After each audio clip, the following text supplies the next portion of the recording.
Hello, ladies and gentlemen, and welcome to the esteemed FaceTime with Leaders, an initiative by World Development Corporation. My name is Tanay All, and I'm an anchor at World Development Corporation. FaceTime with Leaders is a platform for industry veterans to come together to share their knowledge, ideas, thoughts, and best practices with one another, as well as with upcoming industry leaders. In a nutshell, we attempt to encapsulate the multi-decadal learnings of all our industry stalwarts. We hope that by conducting these FaceTime with Leader interviews, we can bring together a global community of eminent personalities. By bringing together such visionaries on one platform, we hope to play a part in inspiring the lives of other leaders. Great learnings from great leaders undoubtedly assist everyone as they help us to identify, nurture, and work on trade secrets that have already proven a success formula for so many. And this is what we aim for with these sessions by making them a gathering of industry stalwarts and a knowledge sharing community. We have one such industry heavyweight on FaceTime with Leaders with us today, Mr. Hridayesh Dua. We welcome you on the show, sir. Thank you. He is a highly experienced professional who brings a wealth of strategic acumen, business analysis, and performance management expertise to the corporate arena. With a career spanning diverse roles, he has evolved from hands-on operations in oil and gas units to a strategic leadership position. In his current role as Senior Business Planner at Kuwait Foreign Petroleum Exploration Company since December 2012, he has been instrumental in shaping corporate strategies and executing performance plans. He has coordinated the development of a transformative strategy, shifting KUFPEC from a volume-focused to a value-focused company, resulting in significant value creation over the past 3 years. His role also encompasses corporate performance management, ensuring alignment between strategy and execution through target setting exercises and regular performance reviews. So, sir, to begin with, could you walk us through your career progression from your initial roles to your current position as Senior Business Planner at KUFPEC? Yeah. So my career journey is a simple but interesting tale of self-discovery, full of quests, learnings, realizations, and few surprises along the way. So I started as a chemical engineer graduate from IIT BHU. And the 4 years that I spent in IIT BHU with students, most of them smarter than me, with different backgrounds, broadened my perspective, and that helped me tremendously in my personal growth. After college, I joined Camphor and Allied Product Limited in Bareilly, Uttar Pradesh, as plant engineer for a plant based on DuPont technology. So here I ventured into the world of manufacturing, where I, a solitary learner so far, learned the importance of teamwork. And I learned that how, through teamwork, how together we can improve processes, enhance productivity, and improve competency of the team. The Camphor plant where I worked used batch processes, and it produced a variety of perfumery and pharmaceutical grade chemicals. I was shift in charge of a unit with around 20 people reporting to me.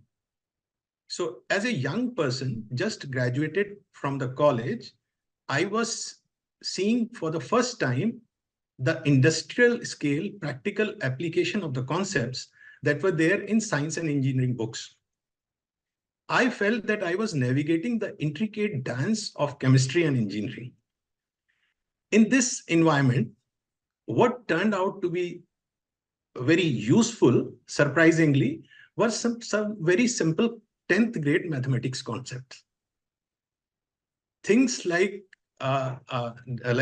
drawing matrices on A4 and A3 to map cycle time of each processes with their steps involved, with the competency and human resource engaged, help not only in identifying opportunities to reduce cycle time, but also enhance team competency and build reliability and redundancy into the team. The plant was an old one and had many manual operations. And slowly, because of my reading habits, I was moving more from reading in journals. I was moving from academic to the real industrial world. And I started wondering about the possibility of automating many of the manual processes. At that time, I was enchanted with the concept of distributed control system and how it seamlessly integrate different processes and different units of huge chemical complexes. So I felt that I wanted to know more about the system, and I want to look at the system more closely, and I want to work with the system. I started looking for opportunities, and soon I got an opportunity to join Indo-Gulf Fertilizers, which is a part of Aditya Birla Group of company. I joined as assistant engineer as in ammonia plant. Here, I got a chance to understand and tackle the complexities of large integrated fertilizer plant. I gained valuable experience in safety, and most importantly, after 2 years, an incident inspired me to delve deeper into project execution, which later led me to contribute towards construction and commissioning of the projects. So, but coming back to Indo-Gulf Fertilizers, here I worked at ammonia plant and argon plant in operations. So around 2 years I had spent when the company planned a debottlenecking project to enhance its capacity by around 30%. I was part of ammonia's plant team for debottlenecking and got to work on several initiatives involving various units. To give a kind of a brief on this thing, the project involved a degree of new construction and some modification to the existing system, followed by commissioning and cold start of the units.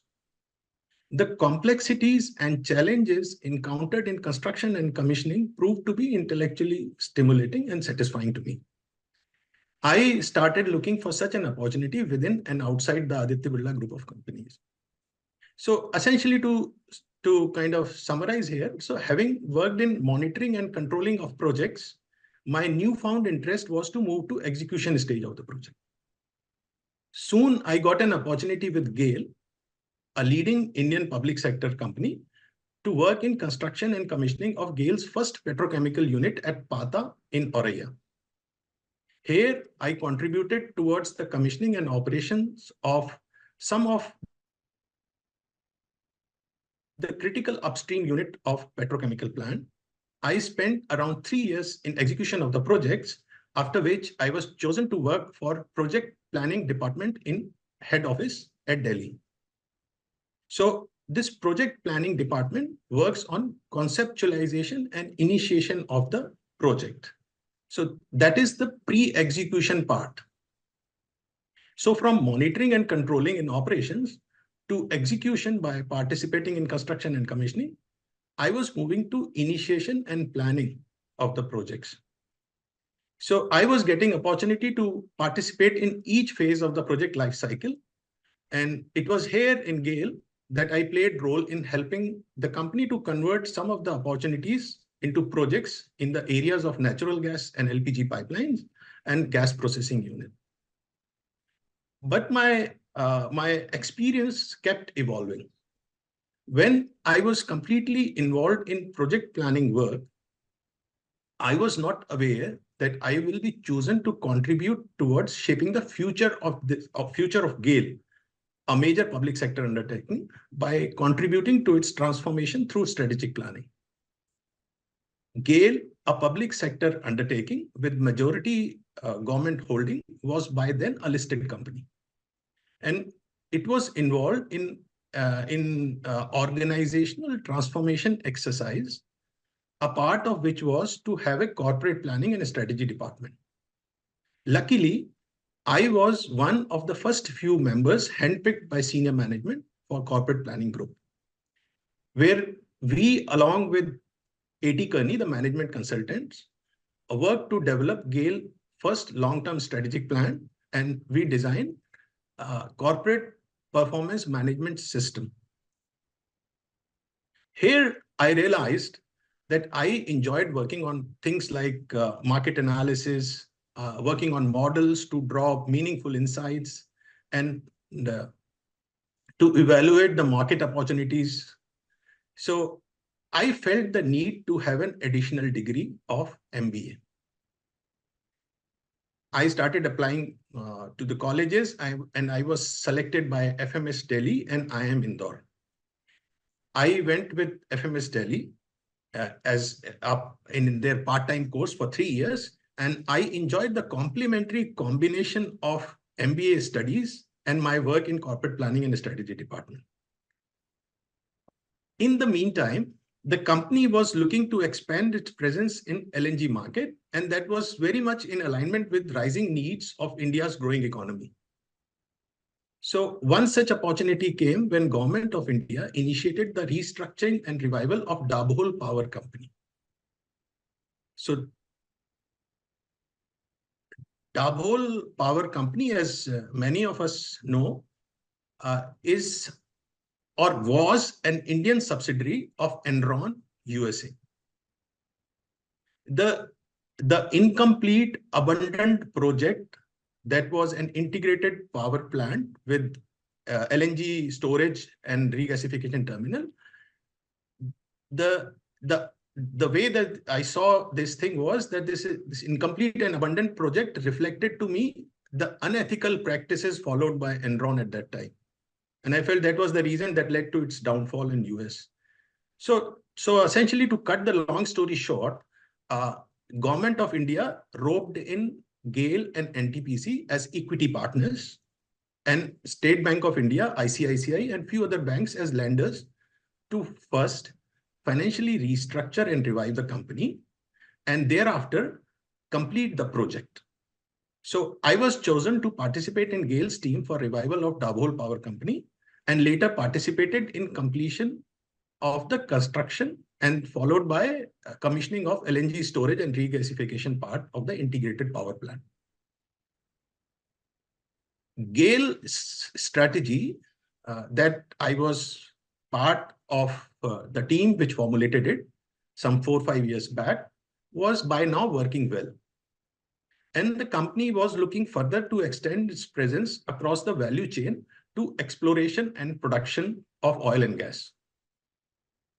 GAIL participated in new exploration licensing policy rounds and won a couple of exploration blocks. Once the blocks were awarded and work program was being executed, there was a need to strengthen the E&P team. E&P is exploration and production.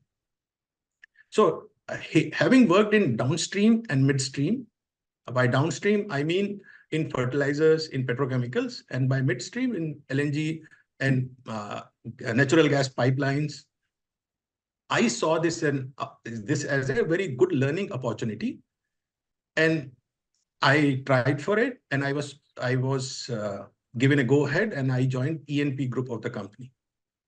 So the business fundamentals for E&P, especially the high degree of risks and rewards, which was not there in the midstream and downstream, proved to be a very good learning opportunity. And also, I was able to contribute with my experience and skills that I had gained so far.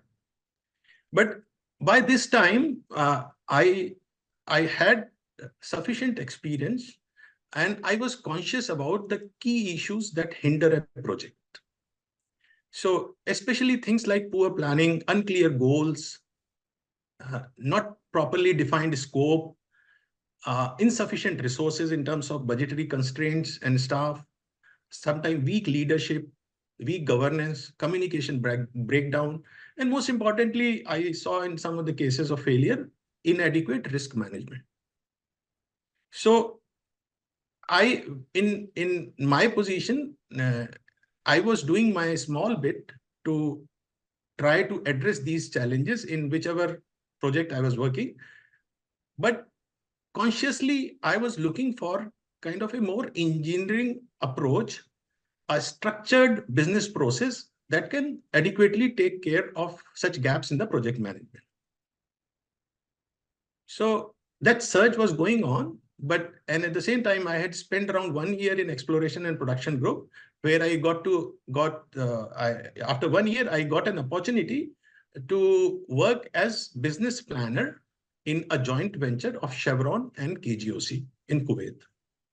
So at this point, I moved from India to Kuwait, and I worked in this joint venture for around 4 years where I contributed towards re-engineering their business planning processes, especially 5-year plan process, their resource allocation process for operating expenditure and capital expenditure, and with an idea to bring in strategic alignment between the two partners that helped in improved decision-making and efficient resource allocation.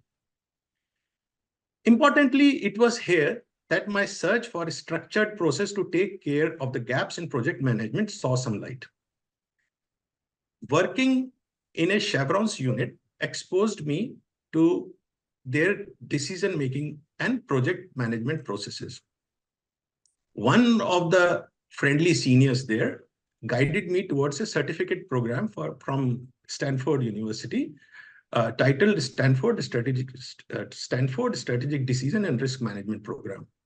So I went for it, and together with my experience in Chevron and this academic certificate program, I learned about a formal process that potentially address the issues that I mentioned earlier, most importantly, without losing focus on value. So the learning gained from this program, and especially the concepts of decision quality, all this has helped me in professional as well as personal life. 4 years I spent there, and thereafter I got an opportunity to work as senior business planner with KUFPEC. KUFPEC is Kuwait's flagship international upstream oil and gas company. And here I am working in performance management and strategy department. As my is an advisory role, and I have participated in developing strategy. I have managed performance management processes. I have reviewed companies' projects. I have led secondary market research on oil prices, supply, demand, mergers and acquisition, and studying the market trends. And this is my career journey so far. So could you elaborate on the strategic shift you facilitated at KUFPEC from a volume-focused to a value-focused company? What were the major challenges and successes in this process? So KUFPEC is an international upstream oil and gas company with presence in more than 10 countries and around 40 plus projects. So the overarching strategy that drove business till 2019, that is around 35 plus years of KUFPEC's existence, was based entirely on production and reserves. So during this journey, the company had its share of successes and failures in projects that it undertook in various countries. In 2019, the mother company, that is Kuwait Petroleum Corporation, KPC, as part of their annual strategy health check exercise, did some analysis, and they mandated the changes in strategic directions, and the focus was shifted from volumes to value. Just for information, the strategic directions are typically higher level guidance provided by owner company, on which subsidiaries are expected to define their strategic roadmap to achieve the long-term vision. These directions guide decision-making and resource allocation across the organization. The change in strategic directions were not just changes of few words, and it had huge implication on the way we approach our business. And the challenges came at all levels. Strategic level, at operational level, and at cultural level. So strategic challenges were to redefine the strategy, to reformulate the performance framework, and redefine the success criteria. And all those need to reflect on our asset portfolio optimization. That is our portfolio management processes. So there, of course, and then there were operational challenges.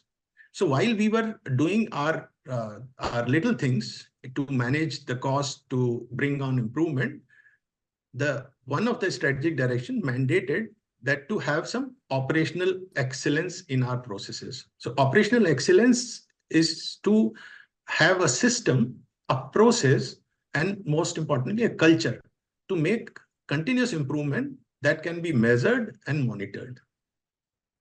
So, and then there were cultural changes. This was the most significant challenge, as shifting from a production-centric mindset to a value-centric one required significant change management. And it was sure that the resistance was expected from people accustomed to traditional matrices. So we were, to a large extent, we were able to overcome the challenges through careful planning, teamwork, and management support. So redefining the strategy involved a series of collaborative workshops aimed at shaping vision, mission, carrying out situation analysis, assessing our internal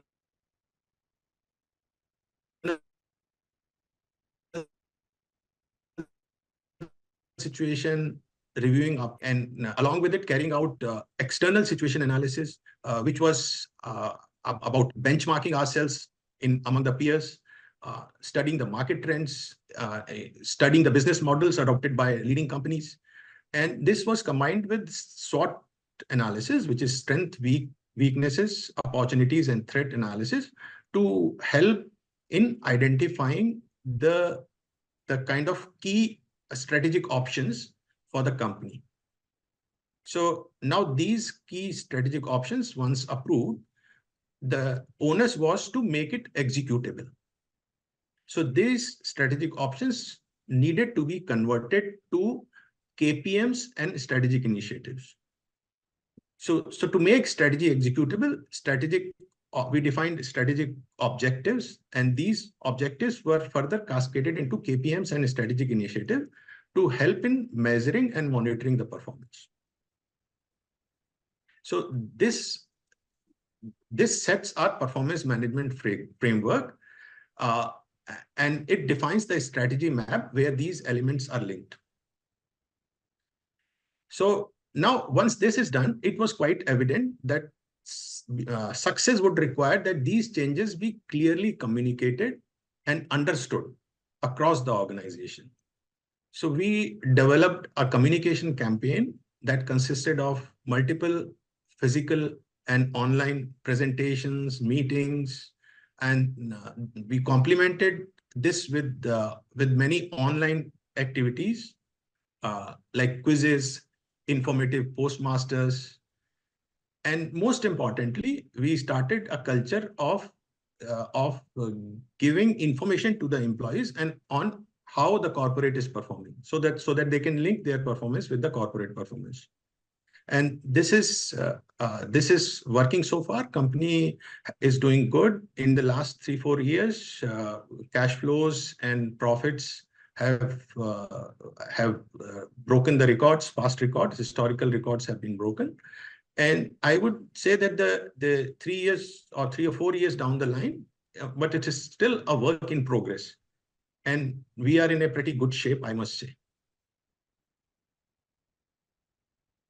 So as a leader, how do you ensure alignment and collaboration among different teams and stakeholders during major projects? So this is a conceptual question. So I will go back to my kind of learning from academics, which helped me in this. What I see is the combination of decision quality principles and stage gate process. This combination creates a very powerful framework for alignment and collaboration among teams and stakeholders in major projects. So I'm conscious of time, but I would like to give a flavor of decision quality. So the decision quality principle ensures that the 6 criteria are met. And these criteria are that first, to have an appropriate frame. Like, are we solving the right problem? Second one is creative, doable alternative, finding good choices for the problem. Third, meaningful, reliable information. Information that is both reliable and relevant. Fourth is clear values and trade-offs to give clarity on what we really want.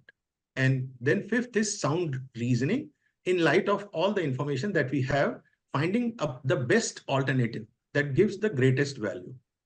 And if we have all these things right, then sixth, last but not the least, is commitment to action. So many times these things are there, but there is no commitment to action. And this combined with stage gate process. Stage gate process is a structured framework for managing projects by dividing them into distinct stages. At these distinct stages, we assess progress, we ensure alignment, and determine whether to proceed to the next stage or not. So the combination of decision quality principle and stage gate process creates a very powerful framework for alignment and collaboration among teams and stakeholders in major projects. The stage gate process, this provides structured checkpoints at each project stage, allowing to assess progress and to make informed decision, while decision quality principles ensure that these decisions are grounded in clarity, are innovative, carry reliable information, there are clear values, sound reasoning, and there is a commitment to action.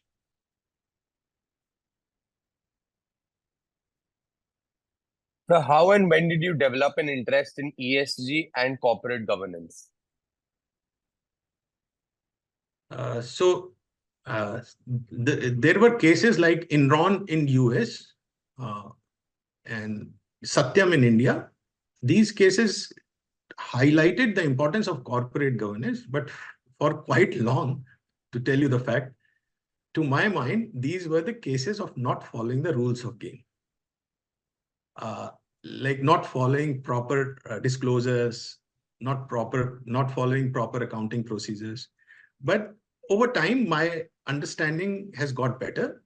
And what I realized that at least in current scenario, corporate governance is evolving from a rule-based system to a more of a conscious-driven system. And more companies are recognizing the limitation of merely complying with the regulation.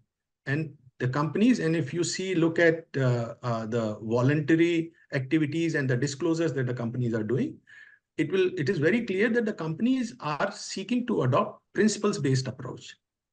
And this approach prioritizes ethical behavior, accountability, and stakeholders' interest over other things. And in my industry, I have got many cases and growing number of instances where ESG has moved from a compliance issue to an issue of strategic importance. And it is the result of combination of factors, fast evolving regulatory environment, investor pressure, stakeholders' expectation, and emerging market conditions. And so I realize the importance, and I feel that boards especially play a crucial role in championing and embedding the ESG principles into corporate culture and decision-making process. So as an ESG and corporate governance expert, what values do you bring to the table? So while I may not claim expertise to tell you, but yes, I can say that I am committed to continuous learning and I have a keen interest in this area. Yes, I feel I do bring a wealth of values rooted in my diverse experience and continuous self-discovery. My journey from academic world to hands-on roles in project management, project operations, strategic planning, all these things have given me a deep commitment to integrity, to teamwork, and to ethical leadership. I do possess, by virtue of my experience, an understanding of the interplay between financial performance, environmental responsibility, and its social impact. So, and my understanding has been refined over time through not only through practical application, but it has been complemented by my specialized certificates and my dedication to ongoing learning. And also, I would like to say that my tenure with Chevron and KUFPEC has given me invaluable insights into global governance standards and structured decision-making processes. With this background, I think I have what it takes to drive strategic alignment, facilitate informed decision-making, and deliver value-based solution that contributes to organizational success and societal well-being. So what are some of the most remarkable changes you expect to see in your field with the advent of IoT, AI, ML, blockchain, cloud, digital twin, big data, Web 3.0, and basically all these new technologies we have on our hands now? Yes, so see, certainly like these technologies and convergence of these technologies is poised to bring transformative changes across various industries. So coming to the industry that I am working, I see that the industry at large is taking time to adopt these technologies.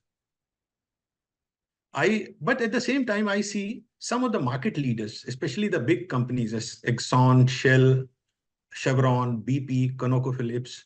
These companies are very quick in adopting these technologies, and they are achieving huge efficiencies out of it. So in recent past, if you see, ExxonMobil is using advanced seismic technologies combined with machine learning, and it has improved reservoir characterization and reduced drilling risk, especially in deep water environment. So, and Shell has deployed digital twin technology on its floating LNG facility in Australia. And this has helped them in predictive maintenance and operational optimization. There are another 3-4 examples, but coming to the crux. So while industry at large is yet to adopt these technologies to their benefit, to give you a glimpse of the benefit that it brings to the table is, there was recently a study published by Wood Mackenzie. So this study gives a glimpse of the larger picture. The study projects a potentially achievable saving exceeding $80 billion per year. Per year, that is. And this is throughout the life cycle of the E&P projects, and that too in very near term, in next 3 to 5 years. Now, this I see as it has huge implications on the bottom lines of the companies in oil and gas. Great, sir. So we're building a community here of industry magnates. The move is meant for cross-pollination of knowledge and building a knowledge-sharing community of corporate giants and industry experts. What are your thoughts about this initiative taken by Mr. Zishan Pathan, Mr. Heval Mehta, and the whole World Development Corporation team? So first of all, my thanks to both of them, these two wonderful people.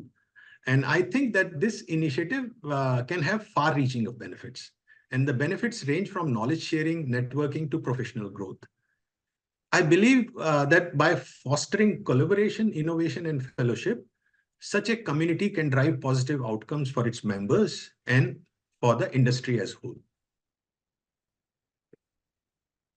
Great, sir. It was fantastic conversing with you, and I'm confident that your insights will truly inspire future leaders. Thank you so much once again for joining us today, sir, and wish you the best for your future endeavors. Thanks a lot. Have a great day. You too.